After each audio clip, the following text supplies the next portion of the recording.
Всем доброй ночи, друзья мои. Хочу вначале вам напомнить, что те чистки, которые я даю вам, они очень сильные.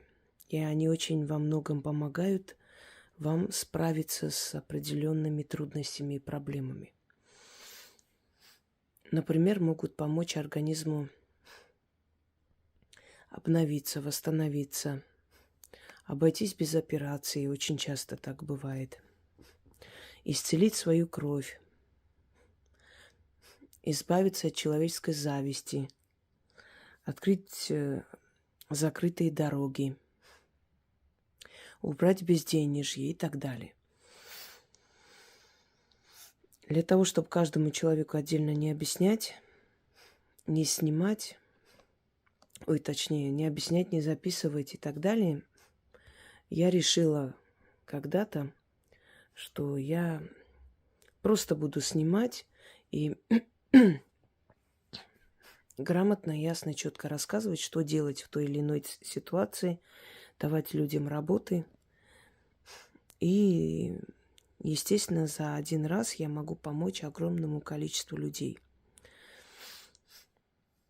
Потому что этот ролик увидят не только в этот момент много тысяч людей, но и после, когда этот ролик останется в интернете, опять же, много тысяч людей могут воспользоваться этой работой и помочь себе. Хочу вам сказать, что, в принципе, эти чистки, они убирают очень многое. И во многих ситуациях помогают. Есть некоторые исключения. Если это работа сильного мастера, чистки это снять не смогут. Они могут оттянуть определенное количество времени, отсрочить до того момента, пока вы не найдете более сильного человека, который снимет и избавит вас от этого. И если это проклятие рода, то, опять же, они могут отчасти смягчить ваше состояние, облегчить, но не более того. Это примерно так, как если бы у вас болел какой-нибудь орган, там голова, рука и так далее. И вам врач говорит, поскольку сейчас ночь, чтобы никуда не ехать, например, там знакомый, да, может посоветовать, или в интернете советует,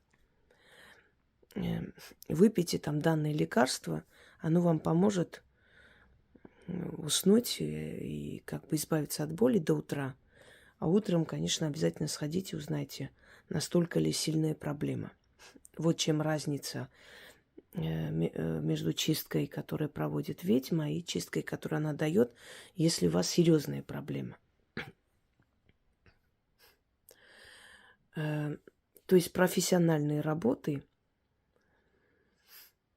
и сильные проклятия чистки не снимут. То есть вы не снимете себя. Но можете спасти себя на некоторое время.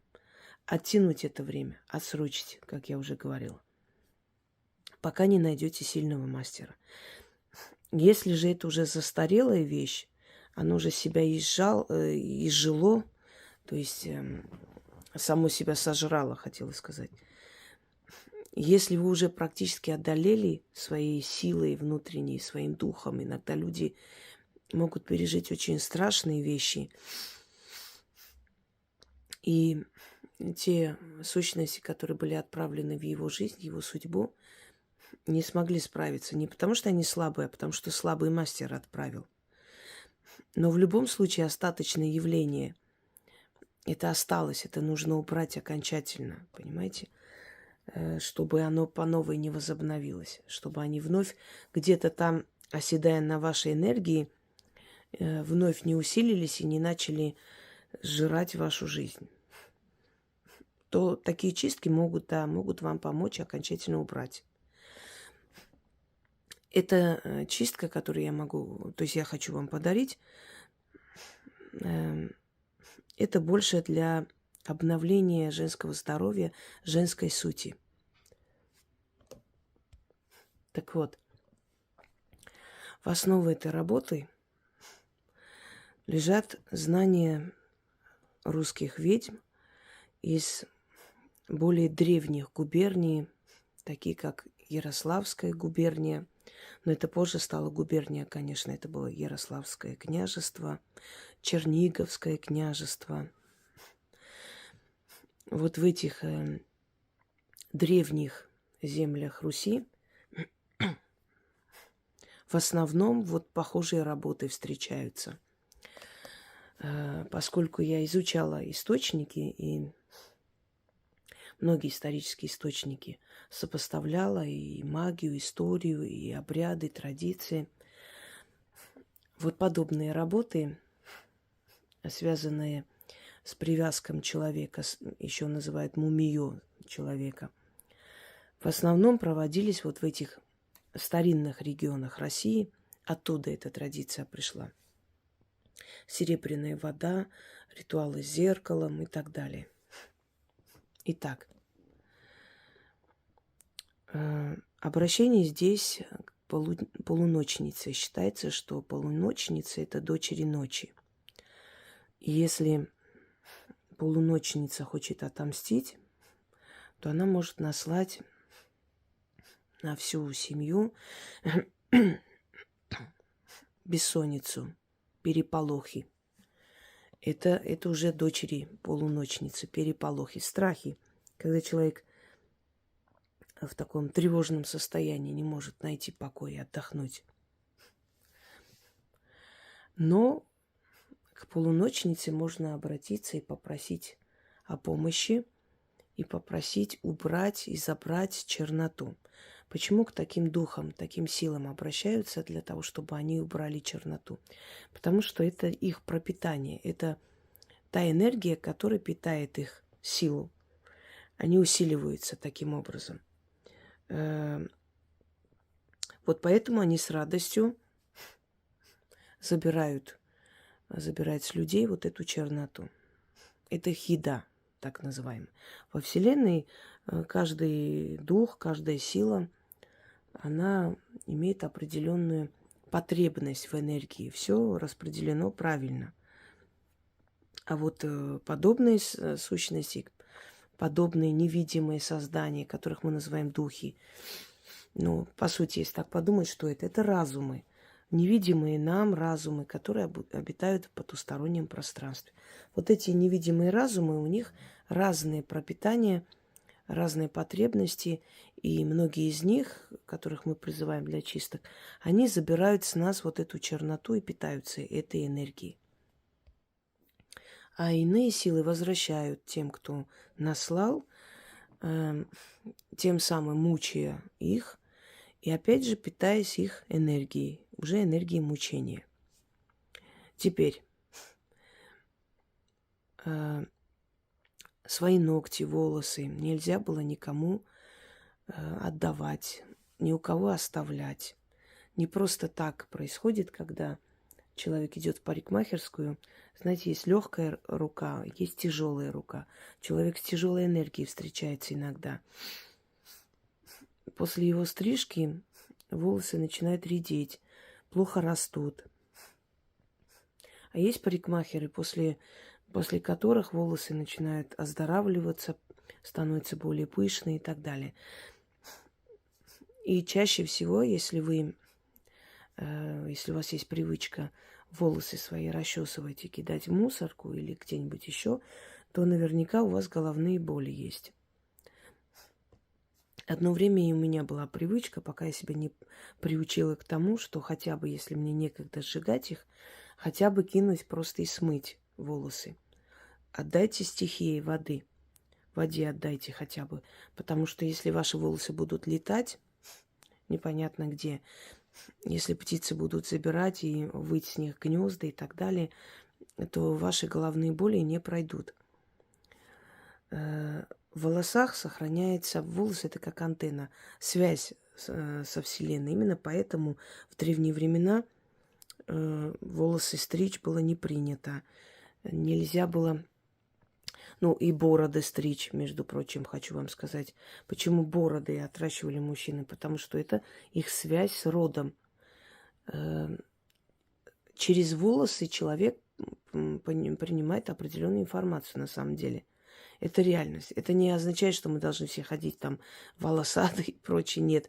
Но, по крайней мере, мы должны очень бережно относиться, потому что волосы отчасти наша защита. И не разбрасываться там и здесь. Еще волосы – это связь с нашей сущностью. Это волосы, то есть это связь с нашим фантомом, с нашими подсознательными там страхами, желаниями и так далее.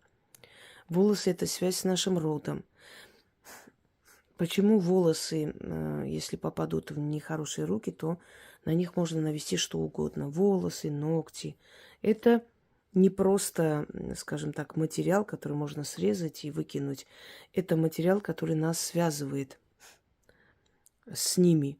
И если это забрать, если с этого сделать вольт или что-то еще, то человек может пострадать. Смотря кто делает, конечно. Но даже самый неопытный кустарщик может что-нибудь да навести.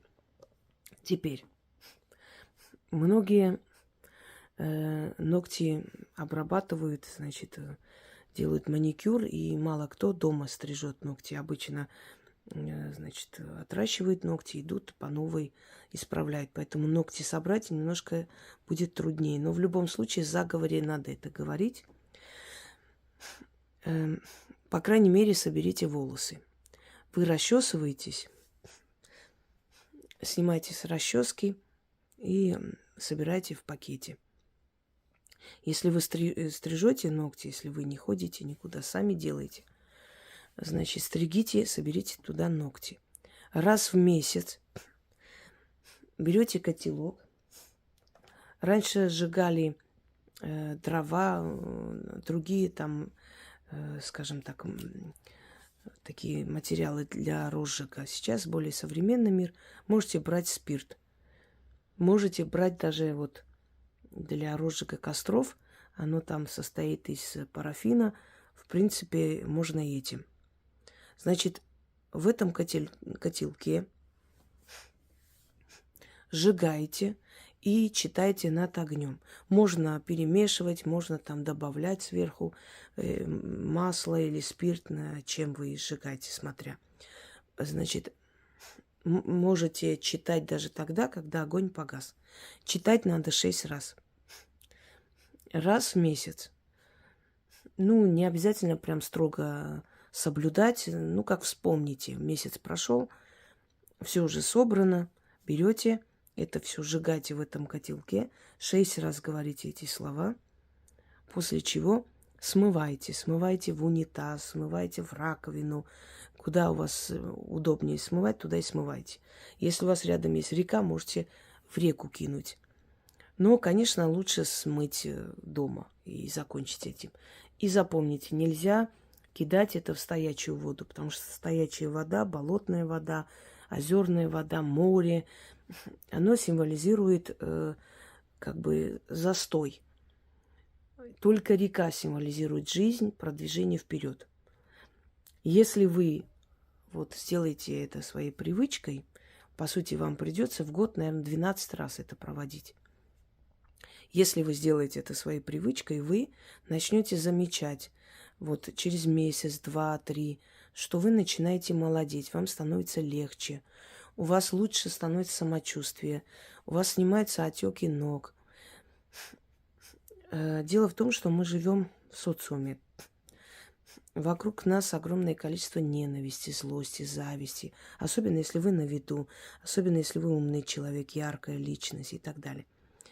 Это подходит и для женщин, но оно может и обновить и мужскую энергию. Здесь четко, ясно не сказано, что это именно вот женская энергия или мужская. Почему я для женщин рассказываю? Потому что в основном женщины это делают. Женщины больше связаны с миром духов, у них более развито это чутье, понимание. Знаете, не помню, кто из древних колдунов сказал: все смеются над магией до тех пор, пока не испробовали сами. и не увидели это чудо.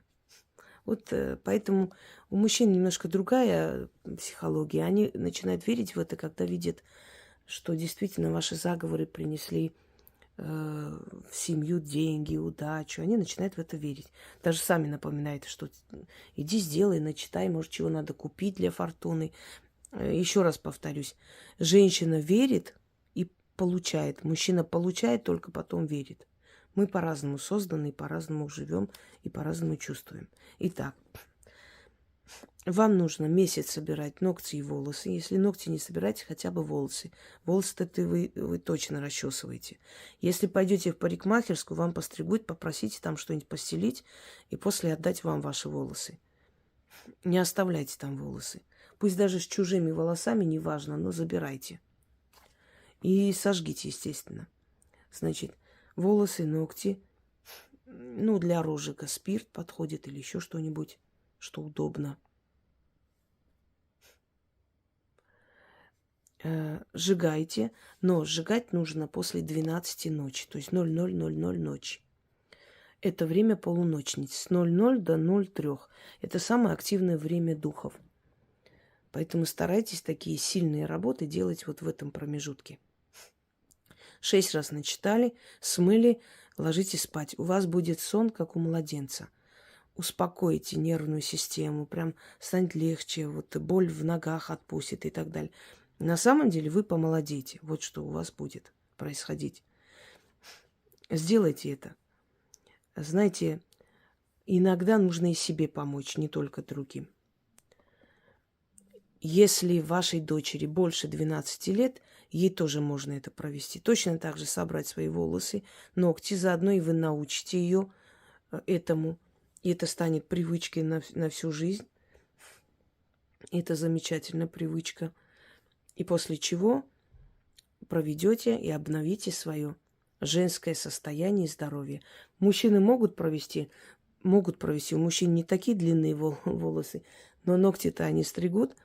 Пусть будет какая-то часть волос, какая-то часть ногтей. И у них организм обновится. Просто я знаю, что это будет делать женщина, поэтому больше нацелена на них. И заговор следующий. Пойду я простоволосая и босоногая. Из дома в ворота, из ворот во чисто поле. Там сидит на троне мать-полуночница. У ее ног костер жертвенный яро пылает. Всю черноту людскую сжигает. Полуночница-матушка, узри меня, услышь меня. В моем деле подсоби мне. Кидаю в костер у ног полуночницы волосы и ногти. Если у вас только волосы, значит только волосы. Только ногти, значит только ногти. Через ногти мои, через мои волосы тело свое очищаю. Всю черноту с себя снимаю. В огне сжигаю порчи и корчи, с глаз и злой посыл. Людская зависть. Навели мне, али сама на себя стянула. Сгори скверно, чернота. Часть дымом уйди, часть в воду пойди. Очищайся, мое тело. Моя душа и разум, обновись разом. Ключ, замок, язык. Заклято. Еще раз. Пойду я простоволосая и босоногая. Из дома в ворота, из ворот во чисто поле. Там сидит на троне мать-полуночница. У ее ног костер жертвенный яро пылает. Всю черноту людскую сжигает. Полуночница-матушка, узри меня, услышь меня. В моем деле подсоби мне. Кидаю в костер у ног полуночницы свои волосы и ногти. Через ногти мои, через мои волосы тело свое очищаю. Всю черноту себя снимаю. В огне сжигаю порчи и корчи. С глаз и злой посыл. Людская зависть. Навели мне, али сама на себя стянула. Сгори скверно, чернота. Часть дымом уйди, часть в воду пойди. Очищайся, мое тело. Моя душа и разум, обновись разом. Ключ, замок, язык. Заклято. Еще раз прочитаю, вам нужно 6 раз напомню. Пойду я простоволосая и босоногая, из дома в ворота, из ворот во чисто поле. Там сидит на троне мать-полуночница. У ее ног костер жертвенный яро пылает, всю черноту людскую сжигает. Полуночница-матушка, узри меня, услышь меня, в моем деле подсоби мне.